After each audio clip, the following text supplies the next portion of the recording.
Please welcome Executive Vice President and Chief Marketing Officer at Wyndham Hotels Resorts, Lisa Checchio, and Global Travel and Hospitality Lead at Publicis Sapient, Sooho Choi, for a conversation moderated by Skift Senior Travel Tech Editor, Sean O'Neill. Sooho, thank you so much for joining us for Skift Global Forum. I want to dive right into the news. We enjoy breaking news at Skift Global Forum. So Lisa, what is happening at Wyndham on the tech side? It's a very exciting day for us, Sean. It's so nice to be with you in Soho this morning. Wyndham's mission is very simple. We believe that our mission is to make hotel travel possible for all. And we believe that great experience should come regardless of price point, if that's an economy stay or an upper upscale and luxury stay. And so we are very excited to announce our brand new reimagined mobile app, which in the wake of COVID could not have come at a more critical time. With the acceleration of digital use, we're all using our computers today. My kids are learning on their computers this morning. It's a changing guest expectation in terms of wanting low contact experiences and streamlined experiences. And Wyndham is going to be able to bring functionality to the everyday traveler in a way that has never been delivered before with this new app. That sounds very cool. So you have about 20 brands at Wyndham, about 6,000 properties. So Lisa, what's the timetable for rolling this out? Sure. So it's available for download right now. So everyone who's listening in, you can go to the Google Play Store or the Apple App Store and download the new app. Some of the functionality that'll be available at launch, one I'm very particularly excited about, given the rise in the domestic road trip, which has always been core to Wyndham's DMA, with over 6,000 hotels across the country, is a feature called Lightning Book. And when you open the app, you will be prompted with a little lightning bolt and a message that says, "Are you looking for a hotel nearby?" And when you click on that app, we'll be able to send back to you 3 of the closest hotels, which most times is about 10 minutes from where you are. If you're authenticated, you will be able to choose the hotel, choose your room, authenticate your credit card, and you will be booked for the night. It is the fastest way to book direct. Some other functionality such as mobile check-in, check-out, which again is not necessarily new to hotel apps. It will be new at this scale. Being able to offer mobile check-in, check-out across economy and mid-scale select service hotels to the everyday traveler meets that need. Because again, regardless of price point, this changing traveler in a COVID and post-COVID world are looking for that same type of functionality. And mobile check-in, check-out available at launch at several hundred hotels and at nearly 6,000 across the US by year end.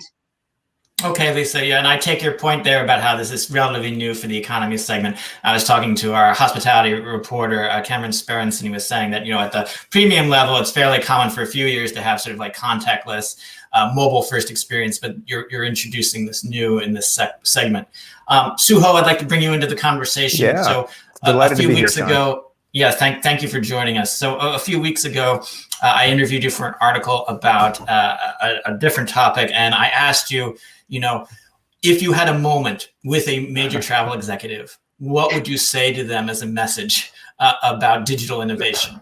And you gave an answer that I thought was fairly thoughtful, and I was wondering if you could share it with the attendees. Yeah, absolutely, and happy to. And Lisa, congratulations, by the way. It's great to be here with you, and I will download the mobile app once we're done with this interview, right? And Sean, I've actually had a chance to think about that a little bit since we talked, and I have a little bit, maybe a slightly more comprehensive answer.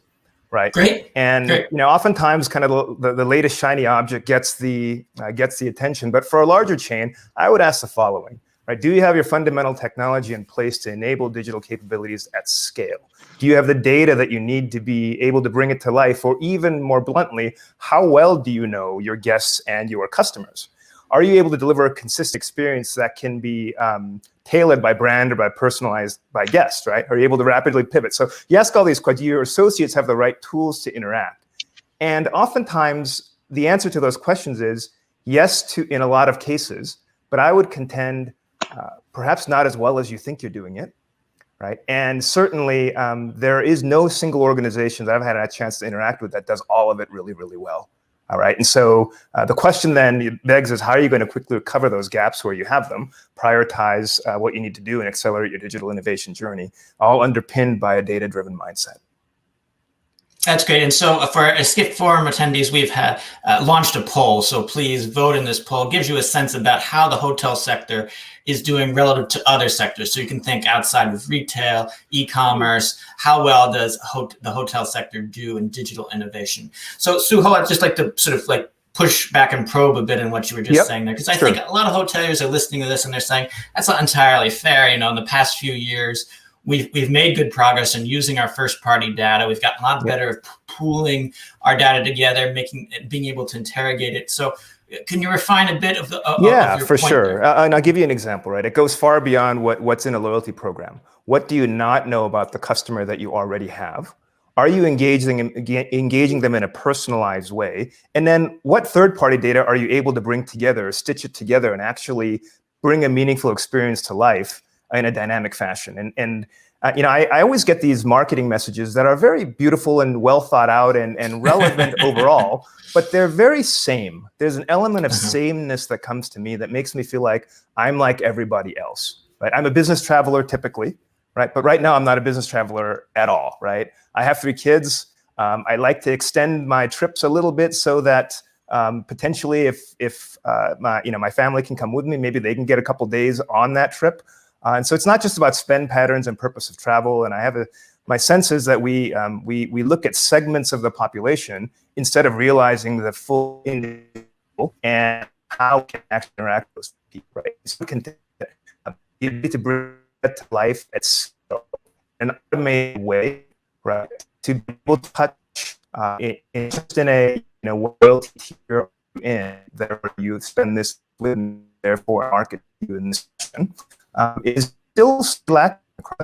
Okay, done so well in Sooho, some you're cases, breaking up. but You're at breaking scale up a is little bit on. Sorry, you're breaking up a little bit on the audio there. So I'm gonna pause for a minute. We can come back. Lisa, I was wondering, if Wyndham had tried to build this app, let's say in 2016, to Suho's point that he was just making there, you probably wouldn't have had all the tech foundational pieces in play to be able to do it. So could you walk us through some of the steps that you've taken to be able to get to today? Sure. I mean, the app is a culmination of our digital transformation that began, as you said, in 2016, even a little bit before. And a lot of that it's coming from investments in key foundational elements, one being our move to a cloud-based PMS. So when we think about 6,000 hotels across the country, 9,000 hotels across the world, being able to quickly turn on technology at the hotel level is critical. And when we even think about our brand sites, prior to 2016, each of our 20 brands, a little less at the time since we've acquired some since, all were on separate platforms. And now we have a single source data platform backed by Adobe that allows us to not only be smarter across brand and across our loyalty program, but also on cross devices. We're able to know who our guests are, where they are, and to Suho's point, really moving toward the ultimate goal, which is personalization at scale in one-to-one, and being able to really identify not only a guest mission for travel, but if they have certain preferences. Do they have certain parts of the country that they travel to? Do they travel with their children or not? Are they a loyalty member? What tier do they belong to? Are they a credit card holder? Do they like to travel with their pets? I mean, there's so much deep knowledge that we have, first-party data knowledge that we have from our guests staying on our hotels, and the platforms and the investments that we've made over time now really help to accelerate that, help us to catapult into that, and even in a COVID environment, be able to deliver these best-in-class, mobile-first technology that will drive so much value not only to our guests but to our franchisees as well. That makes sense. So is there any other new tech that you're sort of hoping to stand up and support, anything else that you have in the works? Well, one other new initiative that we're very excited about is our customer data platform, and that's powered through a great partnership that we have with Amperity. I saw Jeannie yesterday was on a panel yesterday, and Javier and his team have just been great partners for us. Again, doing everything virtually, mining through hundreds of millions of data sets, transactional data, member data, to really help us to stitch together and help us to better understand who our guest is.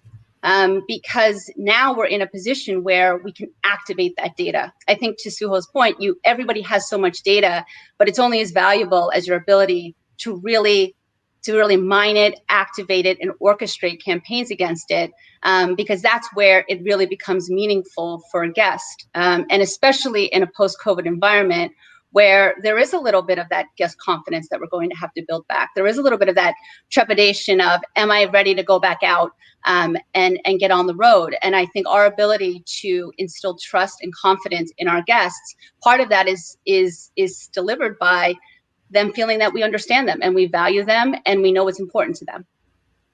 Okay, that makes sense. I'm struck by how much, Lisa, you and Sooho have in common, even though you only, in terms of your thinking, even though you only met this morning for this event. I'm wondering, Sooho, one of the points that are here is, like, I think in terms of tech, do you have to invest in the most advanced cutting edge tech if you're a hotelier? Is that just sort of the simple way to go, or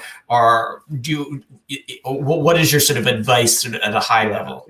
It's a prioritization exercise, right? And I tend to advise our clients to be pretty pragmatic about it. And it doesn't mean, because technology is changing so quickly, we want to jump into the new, right? And which is great, right? And we would, in many cases, recommend that. But new doesn't necessarily mean always better, right? New can be expensive. New can take time to adopt, right? And this word scale that we've been talking about, especially for larger chains, is a critical one, right? How do we bring experiences life in a way that is scaled, right, and is consistent, right? And so we all know that when you have a miss, right, people have long memories, right, and people sort of take for granted when things go well. So a great example of that I think back a few years, and I think Skift might have covered at the time too, is when Hilton first introduced their digital key, right? The digital key, at the time, the lock companies were saying, everyone needs to replace your locks with NFC devices. It's going to be $250 a key per door, and I remember that. $50, $100 million, you're going to be great, right? You're going to be able to,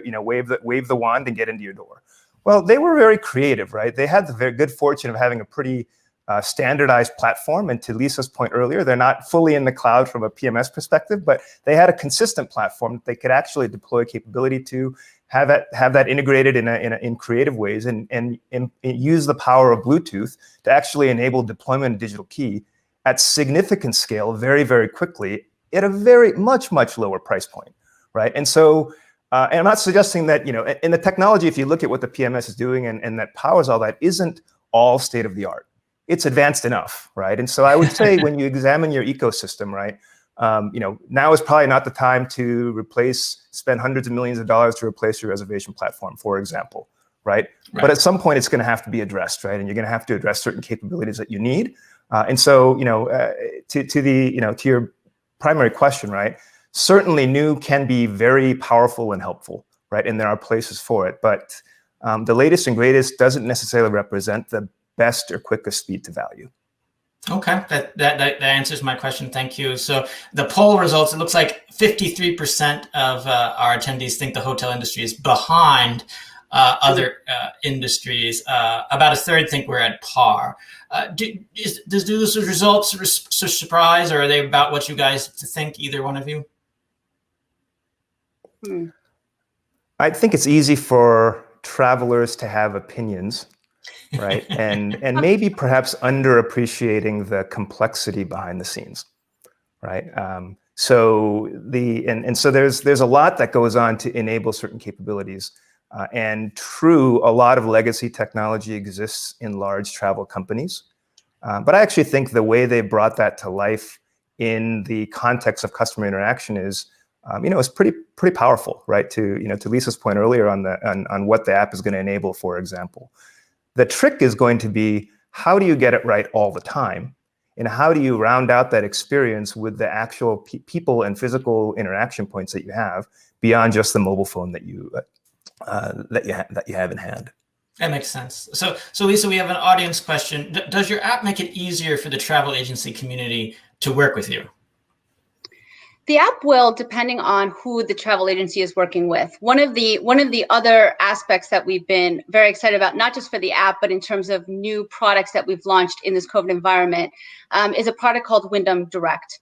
And it's a virtual credit card that is now available at all of our hotels across the country, which allows for a travel manager who is managing business and for crew business, for example, out in the field, to be able to centralize.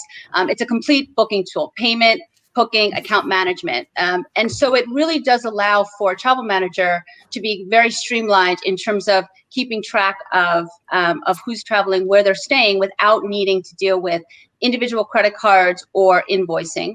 And what the app will allow us to do is it'll be able to flag hotels that accept Wyndham Direct, which are all now. But as we were rolling out, again, thinking about timing of certain things, there'll be an indicator of what hotels, so that their travel managers, so their crews who they're managing, or business travelers who are managing, will be able to know what hotels are a part of their program, which will make it much easier.